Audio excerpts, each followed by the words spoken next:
Vamos resolver mais um exercício sobre genética. Desta vez discutiremos o fator RH e a eritroblastose fetal. Vamos ler a questão. Após uma primeira gravidez bem-sucedida, uma mãe abortou 3 vezes.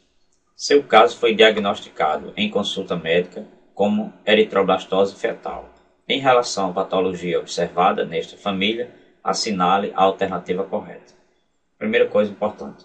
Após a primeira gravidez bem-sucedida. Então, na primeira gravidez não aconteceu a doença, a patologia eritroblastose fetal. Certamente após a segunda gravidez é que a doença vai se manifestar. Vamos entender por quê. A eritroblastose é uma doença na qual a mãe produz anticorpos contra o feto e esses anticorpos vão promover a hemólise, o rompimento das hemácias do feto e causar uma anemia severa que pode levar tanto à morte do feto. Caso ele sobreviva, ele poderá ter sequelas muito importantes tanto no fígado quanto no cérebro. Mas por que acontece a eritroblastose? Em primeiro lugar, a mãe deve ter fator RH negativo e o filho fator RH positivo.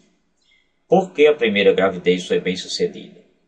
Porque a mãe não tinha sido ainda sensibilizada com relação a esse fator RH positivo, ou seja, a mãe não tinha tido nenhum contato e não há contato do sangue do primeiro feto com a mãe. Por isso ela não foi sensibilizada e não produziu anticorpos contra o filho, exceto se a mãe tivesse sofrido alguma transfusão sanguínea e nessa transfusão tivesse havido um equívoco e ela tivesse recebido sangue com fator RH positivo. Mas não sendo esse o caso, e a questão não faz menção a isso, nós podemos deduzir que na primeira gravidez não houve contato durante a primeira gravidez não houve contato do sangue fetal com o sangue da mãe. Por isso ela não produziu anticorpos, ou então não produziu em quantidade suficiente para acarretar a doença, a eritroblastose fetal.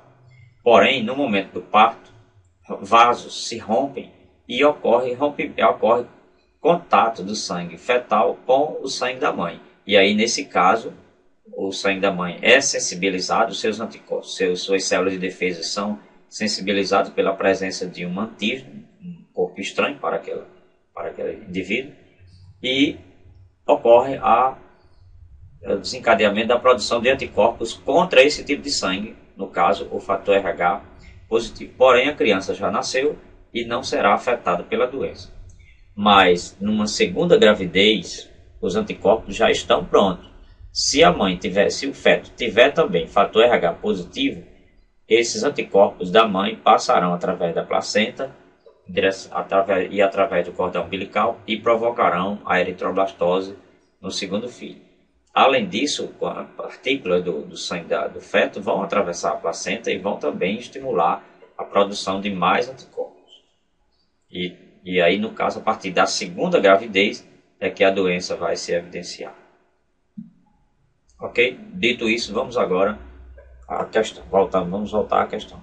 Em relação à patologia observada nesta família, assinale a alternativa correta. A mãe é fator RH positivo? Não, a eritroblastose só pode ocorrer quando a mãe tiver fator RH negativo e o filho positivo. A criança é fator RH negativo? Não, a criança deve ter fator RH positivo. O pai é RH positivo? Correto, essa é a alternativa correta. Porém, vamos ver mais um slide para entendermos por que o pai deve ter fator RH positivo. Vamos ler primeiro isso aqui. O sistema RH é determinado por um par de genes alelos com dominância completa.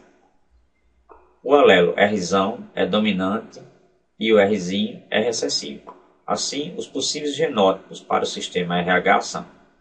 Então, os genótipos são fenótipo, primeiro, a aparência, o sistema RH, o positivo. O positivo pode ser determinado por Rzão, ou o indivíduo pode ser também Rzão, Rzinho, porque o Rzão, Izinho, eu coloquei aqui Izinho, mas vamos considerar como sendo, eu coloquei o recessivo, né, Rzinho aqui. Mas vamos ver. Então, Rzão, ele é fator RH positivo. E o Rzão, Izinho, também é positivo, porque o Izinho é o RH negativo. E ele é recessivo, não pode se manifestar quando está diante do Rzão. Já o fator RH negativo, ele é determinado pelo Izinho. Então só se manifesta em homozigose. Já o fator RH positivo pode se manifestar em homozigose dominante ou em heterozigose. Então vamos ver por que o pai tem que necessariamente ser RH negativo. O pai deve ser RH positivo, num caso de eritroblastose. Se a mãe é negativa, como já vimos na eritroblastose, a mãe tem que ser negativa. Portanto, o genótipo dela será Izinho. Olha, RH negativo, Izinho. Os genes, os dois alelos recessivos. O filho é positivo. Se o filho é positivo, ele recebeu no mínimo um Izinho da mãe. E ele tem que ter no mínimo um Rzão, que veio da onde? Só pode ter vindo do pai. Então, o pai ou é Rzão ou Rzão Izinho, portanto, o pai é fator RH positivo. Portanto, a alternativa correta é o pai é RH positivo. Vamos ler a D e a alternativa D e E. Os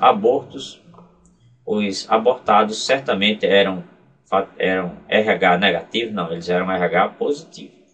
Este casal jamais poderá ter outro filho? Poderá sim, mas poderá também acontecer a eritroblastose, caso esse feto seja positivo. E aqui eu encerro essa videoaula.